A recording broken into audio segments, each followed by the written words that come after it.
ধর্ম যার যার রাষ্ট্র সবার এই স্লোগানকে সামনে রেখে খাগড়াছড়ি সনাতনী হিন্দু সম্প্রদায়ের সাথে মুক্ত আলোচনা ও মতবিনিময় সভা অনুষ্ঠিত হয়েছে খাগড়াছড়ি জেলা বিএনপির কার্যালয়ে। কেন্দ্রীয় বিএনপির সহকর্মসংস্থান বিষয়ক সম্পাদক, খাগড়াছড়ি জেলা বিএনপির সভাপতি ও সাবেক এমপি ওয়াদুদ ভূঁইয়া বিএনপিকে সকল সম্প্রদায়ের নিরাপদ আশ্রয়স্থল দাবি করে বলেছেন, আগামীতে বিএনপি ক্ষমতায় গেলে অতীতের সকল সম্প্রদায়ের সুষম উন্নয়ন সহ সামাজিক, ধর্মীয় ও হিন্দু সহ সব সম্প্রদায়ের নাগরিক নিরাপত্তা নিশ্চিত করা হবে। এ সময় তিনি অভিযোগ করেন, শেখ হাসিনা সরকার ভোটের আগে মিষ্টি মিষ্টি কথা বলে হিন্দু সম্প্রদায়ের বন্ধু সেজে ভোট নিয়েছে, আর ভোটের পর তাদের সম্পদ দখল করেছে। সোমবার সন্ধ্যায় খাগড়াছড়ি জেলা বিএনপির কার্যালয়ে সনাতনী সম্প্রদায়ের আয়োজিত সমাবেশে প্রধান অতিথির বক্তব্যে তিনি এ কথা বলেন। পার্বত্য হিন্দু উন্নয়ন সংসদের অশোক মজুমদারের সভাপতিত্বে অনুষ্ঠিত সমাবেশে বক্তব্য রাখেন সনাতন সমাজ কল্যাণ পরিষদের কেন্দ্রীয় আহ্বায়ক ইঞ্জিনিয়ার নির্মল কান্তি দাস, খাগড়াছড়ি প্রেস ক্লাবের সভাপতি তরুণ কুমার ভট্টাচার্য,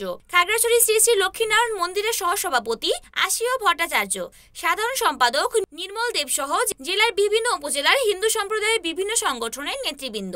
মতবিনিময় সভায় জেলা বিএনপির যুগ্ম সাধারণ সম্পাদক অ্যাডভোকেট আব্দুল মালেক মিন্টু, মোশাররফ হোসেন ও সাংগঠনিক সম্পাদক আব্দুর রাজাক উপস্থিত ছিলেন।